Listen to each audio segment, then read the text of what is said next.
depois da... Boa noite a todos. Que a paz de Jesus esteja conosco. Vocês estão me ouvindo bem? Eu estou ouvindo muito bem. Lucimar, essa mensagem que você leu de abertura foi aleatória ou você escolheu? Foi aleatória. Aleatória para nós, né? Você sabe o que faz, né? Exatamente. Então, o primeiro eu quero dizer que eu estou muito feliz, muito honrado de estar aqui, poder conhecer essa casa, conhecer vocês, de poder trocar experiência de estudos, né? Que Jesus realmente possa tocar nossos corações, como tocou o Lázaro. E meu nome é Wagner Cardoso, moro na cidade de Itaboraí, mas sou tarefeiro do Grupo Espírita Maria de Nazaré, em Rio Bonito. Hoje nós vamos falar sobre o Cristo Consolador, que está no Evangelho segundo o Espiritismo, no capítulo 6. E eu estava ouvindo a mensagem do Emmanuel, né, da questão do Lázaro. Lázaro, ele foi retirado do sepulcro, um fenômeno, e logo no início, na própria passagem evangélica, diz que as pessoas foram até o jantar para ver o Lázaro, o fenômeno, e chegaram lá, ouviram Jesus e foram tocadas e transformadas. Jesus realmente consolou aquelas pessoas numa época que a gente encontra nas obras espíritas, que o mundo estava mergulhado praticamente numa pandemia obsessiva. A dor e o sofrimento era de um tamanho tão grande, tão gigantesco, o sofrimento da humanidade naquela época, que o governador planetário, o próprio Cristo, ele encarnou para poder aliviar a dor da humanidade. Então, o grande consolo, a grande consolação que nós humanos tivemos, né, foi o advento do Cristo. E nós, agora trazendo para a nossa realidade, nós, espíritas do século XXI, passando por uma outra pandemia, também obsessível como naquela época, uma pandemia de um vírus que tirou tantas vidas. Vírus esse que foi fortalecido, uma pandemia que foi fortalecida e aconteceu por causa originada no orgulho e no egoísmo de todos nós. Então, o Cristo Consolador que trouxe o Espiritismo é essa consolação. Nós aqui já fomos tocados, como aquelas pessoas que foram naquele jantar, que viram Lázaro e foram tocados, nós também já fomos tocados. Será que nós já fizemos a nossa transformação, já aceitamos o Cristo, como aquelas pessoas da época? O estudo é baseado nisso. A gente vai estudar praticamente o Evangelho segundo o Espiritismo e vou terminar numa mensagem de Dr. Bezerra de Menezes. Então, iniciando, lá no capítulo 6, tem um item chamado o jugo leve, aonde Kardec ele vai comentar uma passagem do Evangelho de Mateus, capítulo 11º, versículo de 28 a 30.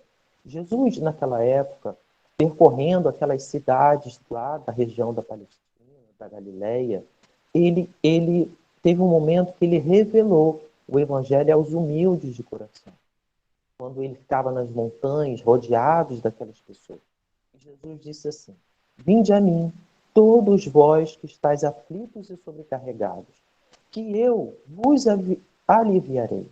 Tomai sobre vós o meu jugo e aprendei comigo, que sou brando e humilde de coração, e achareis repouso para vossas almas, pois é suave o meu jugo e leve o meu fardo.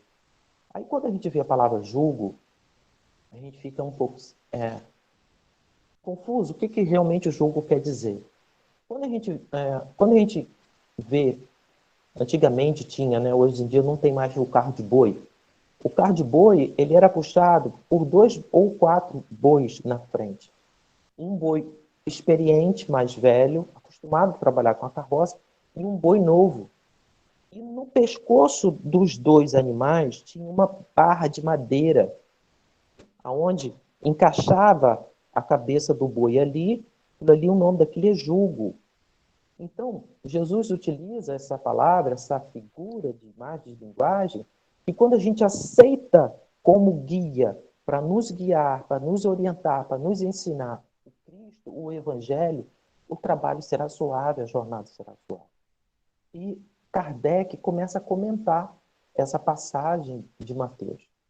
E Kardec diz assim: todos os sofrimentos, misérias, decepções, dores físicas, perda de entes amados, encontram consolação em a fé no futuro e confiança na justiça de Deus.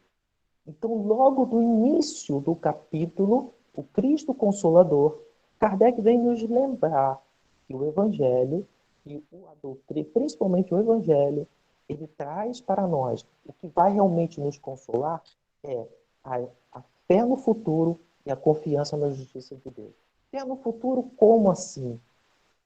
Até o advento do Cristo, no Antigo Testamento, a religião judaica, a hebraica, as outras religiões que tinham, não tinha uma orientação, o povo não tinha uma ideia da vida futura. Depois da morte acontece o quê? O povo, eles acreditavam em Deus, mas tinham mais medo de Deus. Eles não conheciam as leis de Deus, só os 10 mandamentos que não compreendiam, como a gente ainda tem dificuldade para compreender. Então, o Espiritismo, associado ao Evangelho, guiado pelo Evangelho, vai nos mostrar que a vida verdadeira é no plano espiritual. E que depois que eu desocupar essa matéria, esse corpo físico, eu vou continuar vivo. Vou voltar para a minha verdadeira vida, que é no plano espiritual. E tudo que vai ocorrer comigo lá, as coisas boas, se eu fui um homem reencarnado, bom, se eu tenho amor no coração. Se eu vou encontrar sofrimento, é porque aqui, enquanto eu estiver aqui encarnado, equivocado, orgulhoso, egoísta, com mágoas, com ressentimentos, com sentimentos negativos, o que eu fizer aqui encarnado vai refletir na minha vida futura. Então, eu me esforçando aqui no bem, eu vou ter uma vida mais feliz no futuro. Isso o Evangelho trouxe. Jesus falou, meu reino ainda não é aqui. Eu estou preparando um reino para vós. Isso deu muito consolo, muito conforto. Nós vamos encontrar os primeiros cristãos sendo levados aos coliseus, aos circos de Roma, para serem devorados vivos pelas feras, queimados vivos, e eles cantavam louvores felizes. Eles tinham total fé no futuro, na vida futura. Então, o consolo, o Cristo Consolador, ele tem que fazer em mim essa calma da fé no futuro. E a justiça divina. Deus, ele rege todo o universo através de leis. Nós vamos entender um pouco melhor sobre a questão das leis naturais, as leis divinas, mais para frente. Mas Kardec continua dizendo: sobre aquele que, ao contrário, nada espera, após esta vida, as aflições caem todo o seu peso e nenhuma esperança lhe mitiga o amargor. Então, imagina uma pessoa que não acredita em Deus, que não tem fé em Deus, não acredita em vida após a morte. Então, os sofrimentos e as dores dessa vida, que ele acha que é a única, tem um peso insuportável. Estimula a pessoa a tirar a própria vida. Então, a falta de fé em Deus causa esse sofrimento absurdo. E nós não estamos reencarnados para sofrer. Deus não criou o sofrimento. O sofrimento foi criado por nós, porque somos rebeldes. Não sei eu que estou dizendo isso, não. Santo Agostinho, lá no Evangelho segundo o Espiritismo, terceiro capítulo, ele diz que o mundo de expiação e prova é onde habita espíritos rebeldes. Então, nós devemos deixar o nosso lado de rebeldia, de espírito ainda infantil e procurar estudar para fortalecer a nossa fé no futuro e compreender as leis e praticá-las. Mas Kardec continua. Faz depender de uma condição a sua assistência e a felicidade que promete aos aflitos. Então, para que a gente realmente possa ser consolado nas nossas dores, Kardec diz que tem uma condição. Essa condição está na lei que ele ensina. Seu jugo é a observância dessa lei, mas esse jugo é leve e a lei é suave, pois que apenas impõe como dever o amor e a caridade. Então, para que a gente realmente consiga entender, fortalecer nossa fé no futuro e seguirmos compreendendo as leis naturais e seguindo o Evangelho, a gente precisa de amor, de caridade e amor. Por que as duas palavras não são sinônimas? Por que aqui Kardec coloca separadas? Porque existe uma diferença grande entre a caridade de pura de coração e a caridade por interesse. Muitas pessoas, por ignorância, praticam a caridade. Mas é uma caridade superficial. Que quando aquela hora que a gente tem um casaco que a gente não gosta mais, a gente tem um certo mantimento que a gente não vai usar, quando a gente doa aquilo que não serve mais para a gente. Eu estou fazendo a caridade, eu estou ajudando, mas eu não tive nenhum motivo de abnegação, nenhum sacrifício.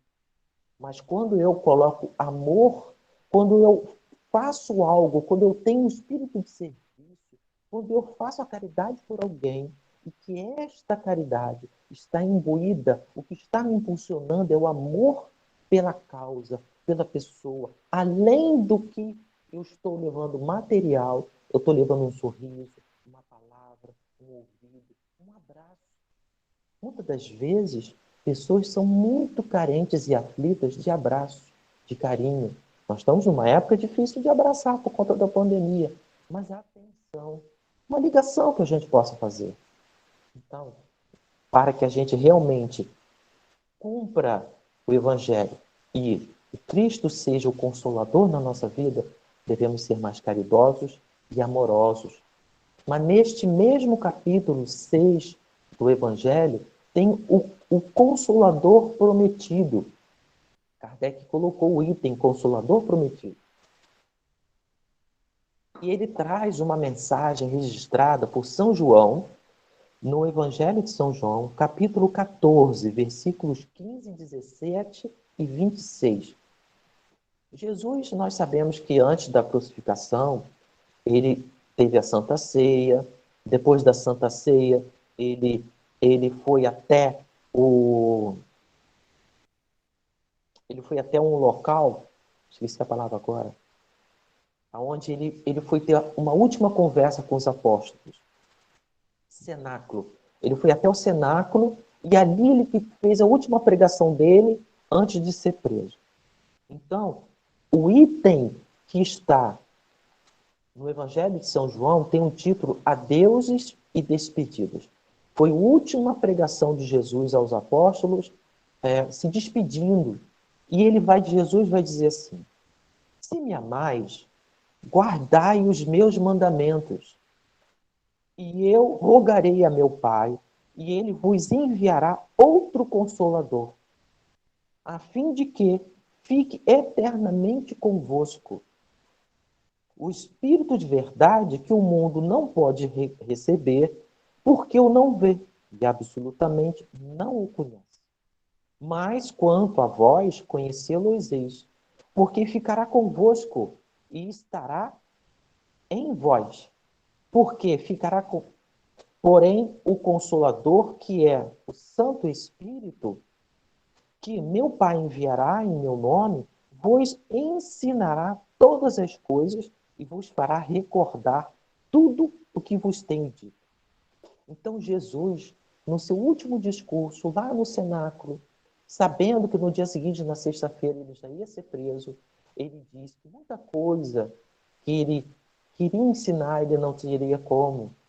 Um povo ainda muito humilde, muito limitado de conhecimento, não estavam preparados para receber as verdades como nós estamos recebendo a doutrina. E ele diz que ele iria pedir ao Pai, a Deus, que enviasse e que o Consolador, o Espírito de verdade, ele iria falar claramente e ia permanecer conosco para sempre. Iria tirar todas as dúvidas dos nossos corações. Isso, Jesus estava fazendo as predições e ele estava trazendo para nós essa ideia de que no futuro No momento certo, quando estivéssemos realmente preparados, o consolo viria. E Kardec escreve assim: se o Espírito de verdade tinha de vir mais tarde, ensinar todas as coisas, é o que o Cristo não dissera tudo. O Espiritismo vem, na época predita, cumprir a promessa do Cristo. Preside ao seu advento o Espírito de verdade. Então nós vamos encontrar as mensagens no Evangelho segundo o Espiritismo, onde o Espírito de verdade se revela a Kardec, falando para Kardec da missão de realmente trazer uma revelação, uma novidade, uma vida nova, porque a revelação, ela tem um cunho para nós. Quando a gente fala do profeta, daquele que dá a profecia, do verdadeiro profeta, a gente, quando fala em profecia, a gente pensa em futuro, o que vai acontecer no ano 2022, quem vai morrer, se vai ter alguma catástrofe, se não vai. Só que num contexto religioso, profecia, profeta, é aquele que revela uma verdade, algo novo na vida espiritual. É uma revelação. E o Espiritismo é a terceira revelação. É o Espírito de verdade consolando as nossas almas. Mas Kardec continua. O Espiritismo chama os homens à observância. Vamos observar os verbos que Kardec utiliza. O Espiritismo chama os homens à observância da lei. Ensina todas as coisas fazendo compreender o que Jesus só disse por parábola. Então, quando a gente estuda e compreende, observa nas entrelinhas, estuda profundamente, medita sobre o que o Espiritismo traz, nós vamos realmente compreender as parábolas, os ensinamentos, nós vamos ser tocados em nossos corações, como aquelas pessoas que foram lá ver o Lázaro, o advento do Cristo. Ouçam os que têm ouvidos de ouvir. Todas as pessoas têm ouvidos, algumas têm problema auditivo. Mas o que Jesus quis dizer que tem ouvido de ouvir? O ouvido do coração, o ouvido da meditação, da reflexão. O Espiritismo vem abrir os olhos e os ouvidos, porque fala sem figuras, nem alegorias. Vem finalmente trazer a consolação suprema aos deserdados da terra e a todos os que sofrem, atribuindo causa justa e um fim útil a todas as dores. Vamos dar uma parada aqui. Kardec diz que o Espiritismo é o consolador prometido, porque consola. Qual é a função do consolar? É aliviar, é abrandar a dor de alguém. Então, o Espiritismo foi oferecido por Deus à humanidade para abrandar as dificuldades, dores e sofrimentos das expiações e das provas que estamos passando. Todos nós temos dificuldades, estamos passando. Mas o Espiritismo só vai ter esse efeito na nossa vida se entendermos a causa justa da dor e a utilidade do sofrimento. Se eu me digo cristão espírita, as pessoas perguntam, Wagner, você é espírita? Sou.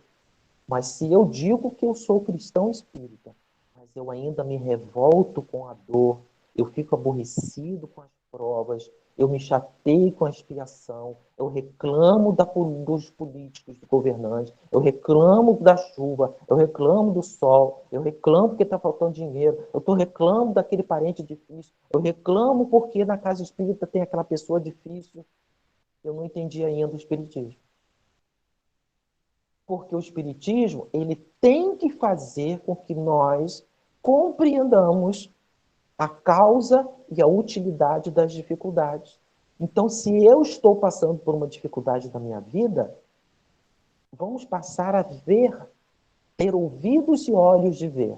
Quando a expiação ou a prova bater na nossa porta, devemos nos acalmar. Francisco de Assis diz que tudo o que fizermos devemos fazer depois de um tempo de calma. Vou tentar falar mais alto, para ver se melhora o fio. Tá bom. Melhorou? Melhorou? Para mim tá bom. Mas Bom? pode estar baixo para os outros. Ah, entendi. Eu vou falar um Mas pouquinho mais alto, então. tá ótimo. Então, o Espiritismo ele tem que trazer esse efeito na nossa vida da gente olhar para a prova e para a expiação, para o sofrimento, com calma, como São Francisco diz.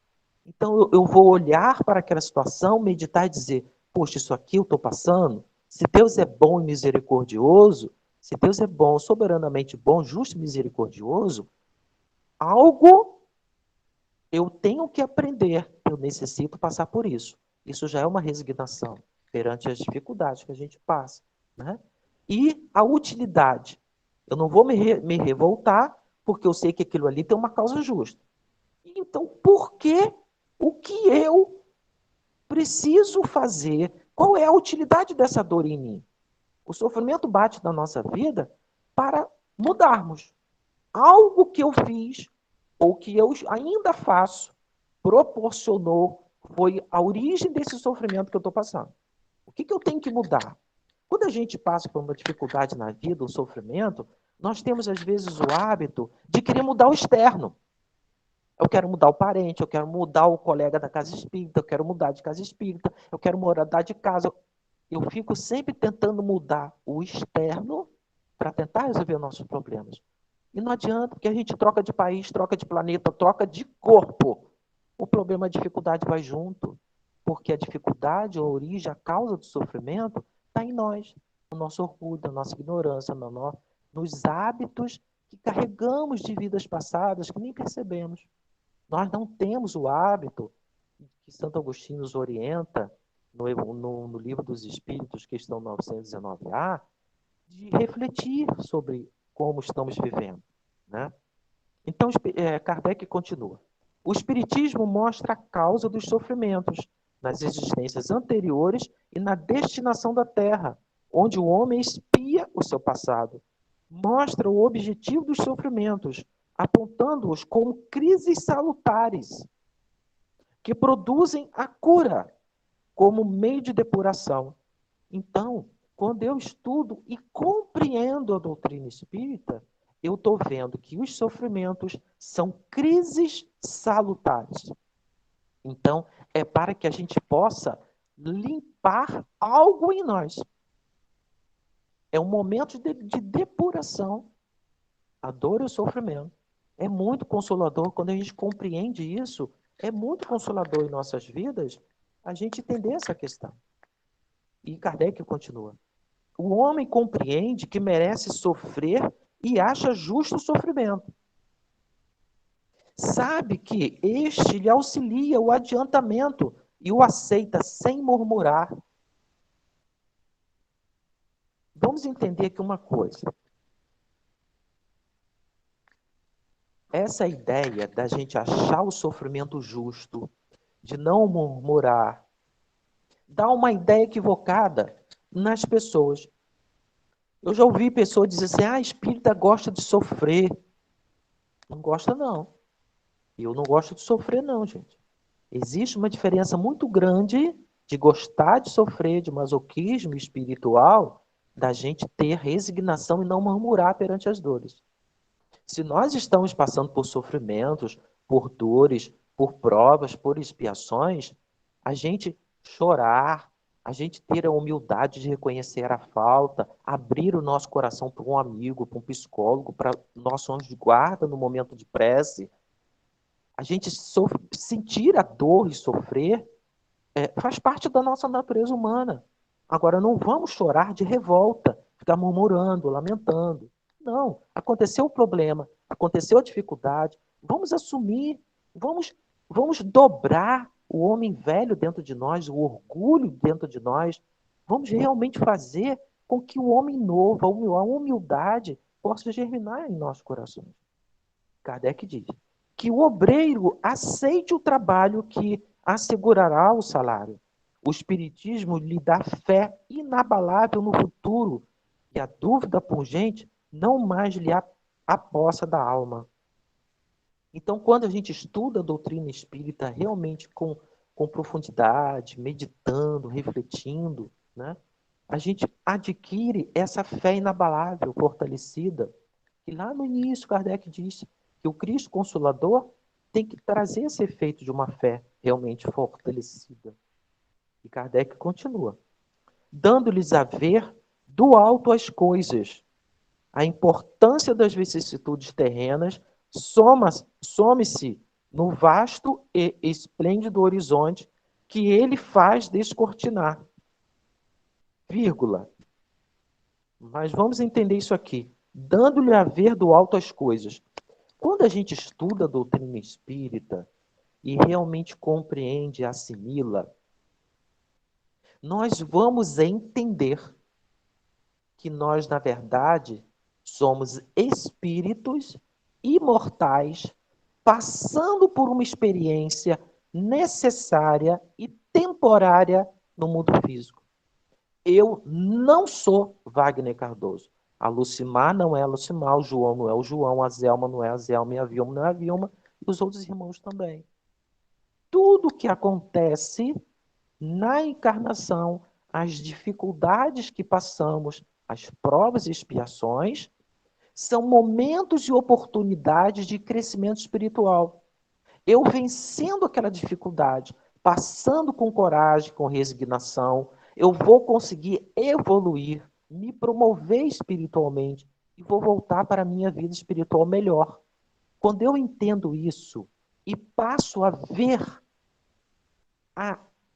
quando eu encaro a vida sob um prisma mais alto da vida espiritual verdadeira, fica mais fácil. Como que nos consola? Imagina um pai, uma mãe, que um filho desencarna. Se é materialista, a dor é insuportável.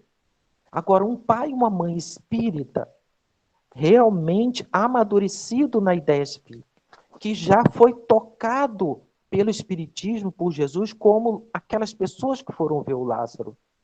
Vai doer? Vai. A dor é insuportável. Mas eles não vão murmurar nem enlouquecer, porque eles têm ciência da vida espiritual, que o filho saiu da carne, mas continua vivo, ligado ao coração, em que nos momentos de desdobramento eles vão estar juntos, que no momento que eles também, Deus permitir que eles saiam do corpo físico, vai se reencontrar, que o amor entre as pessoas é eterno. Olha como é consolador, né? Assim, o Espiritismo realiza o que Jesus disse do Consolador prometido. Conhecimento das causas, conhecimento das coisas, fazendo que o homem saiba de onde vem, para onde vai e por que está na Terra. Então, todas as questões filosóficas que os filósofos da antiguidade tentaram responder, compreender quem eu sou, por que eu estou aqui, de onde que eu vim, por que eu estou sofrendo, sentindo dor, para onde que eu vou depois da morte, o que vai acontecer? Essas questões humanas, essa verdade que todo mundo sempre está buscando, nós vamos encontrar na doutrina espírita.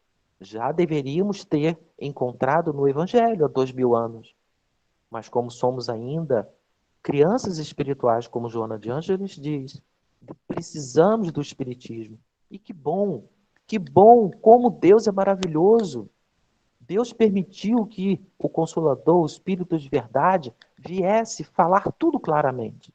Então, se nós estamos na doutrina espírita e ainda temos dúvidas com relação às bases dos espíritas, quando a gente procura refletir sobre a reencarnação, sobre a lei de causa e efeito, sobre a lei de amor, justiça, amor e caridade, sobre a questão da vida espiritual, da comunicação entre os planos.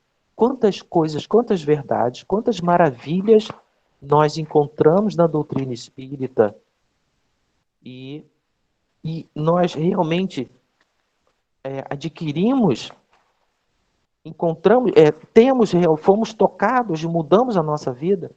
Nesses períodos que estamos passando de transição planetária, de pandemia, de isolamento social, de tanta dificuldade que estamos passando, como estamos reagindo? Nós estamos sendo aquele cristão espírita que está enfrentando a dificuldade, o homem velho, com fé, com esperança, entendendo a causa justa da vida, ou estamos ainda muito fragilizados? Nós vamos encontrar mensagens de Valdo Franco, em várias mensagens, nós vamos encontrar no YouTube vídeos, ele falando que nós vamos até 2030, 2025, 2030, o mundo ainda vai passar por muita depressão, muita dificuldade. A transição está entrando no ápice da mudança. E toda mudança, toda transformação, ela é difícil.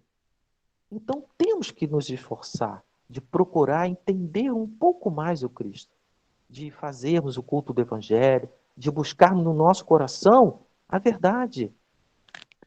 O Espírito de verdade está conosco, como Jesus prometeu. Eu vou ler agora uma mensagem desse livro aqui, ó, Recados do Meu Coração, são várias mensagens do Dr. Bezerra de Menezes. E a gente vai lendo e comentando. A mensagem é: Espiritismo sentido. Vamos nos esforçar, queridos filhos, para que o conhecimento espírita não seja apenas uma postura intelectual sem repercussões na esfera dos nossos sentimentos. Então, o Dr. Bezerra já começa chamando a nossa atenção que o espiritismo não fique só na mente. Então, a maioria de nós, ou grande parte, ou pode acontecer, que a gente fique muito preso ao livro, às reuniões na casa espírita, querendo aprender. Poxa, é bom, é maravilhoso. A gente ler, estudar é extremamente necessário. Mas o Dr. Bezerra diz que devemos trazer para o sentimento. Nós temos o conhecimento entra pela mente, mas tem que descer para o coração. Ficar só na mente não vai surtir o efeito de consolo das dores da nossa vida. Dr. Bezerra continua. Já fomos advertidos por Allan Kardec que não nos basta o espiritismo bem compreendido. É preciso, sobretudo, o espiritismo seja bem sentido, de que nos valeria apenas conhecer a doutrina sem tentar vivê-la no campo de serviço que o Senhor nos sitiou? Então, o doutor Bezerra está dizendo, o que adianta a gente ficar na casa espírita estudando, e na oficina perfeita que estamos, na família, no lar, no trabalho, na cidade, na sociedade, aonde estivermos, é o local perfeito que Deus nos colocou para praticarmos o que estamos aprendendo na casa espírita. É preciso estudar, assimilar, compreender, mas praticar. Sentir a doutrina espírita e praticar, para que realmente seja um consolo nas nossas vidas. É verdade que o espiritismo, continua o Dr. Bezerra, precisa ser estudado, mas que temos notado deste lado da vida, quer dizer, os espíritos estão percebendo, é que boa parte dos nossos irmãos espíritas aqui chega ostentando muitas informações doutrinárias, mas ainda carregando enormes dificuldades no campo emocional, sobretudo no terreno da convivência com os irmãos. E essa é uma realidade que já se descortina quando analisamos o comportamento dos nossos amigos encarnados, desde aquele que se estabelece no âmbito dos relacionamentos, nem sempre fraterno, com os companheiros do grupo espírita. Dr. Bezerra de Menezes está chamando a atenção que os espíritas estão aí com um cabedal enorme de conhecimento, mas emocionalmente despreparados. E as maiores dificuldades que os espíritas enfrentam quando chegam no plano espiritual foram os erros cometidos com os colegas e com os irmãos espíritas dentro da casa espírita. Sou eu que estou falando não, gente. Está aqui no livro do Dr. Bezerra. O espiritismo não está surtindo efeito na nossa vida. E Dr. Bezerra continua chamando a nossa atenção. Até nas relações quase sempre conflituosas no âmbito da família e do trabalho. Precisamos avançar, filhos, para o espiritismo bem sentido, como nos aconselhou Allan Kardec. E aí isso somente será possível quando o amor for tônico das nossas atitudes. Os sentimentos nobres devem se sobrepor aos instintos. O homem espiritual deve governar o homem carnal. Para tanto, somos forçados a concluir, sem nenhum propósito de ferir nossos companheiros tão valorosos, que nós espíritas estamos precisando mais do que nunca é de vivência do Evangelho.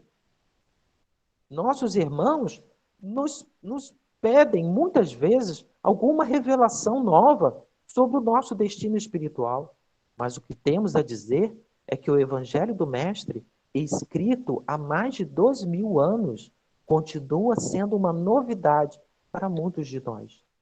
Então, o doutor Bezerra está dizendo, como na página Emmanuel falou, que muitos foram lá ver Lázaro e foram tocados. Nós, que somos espíritas, ainda não fomos tocados pelo Cristo nem pelo Evangelho.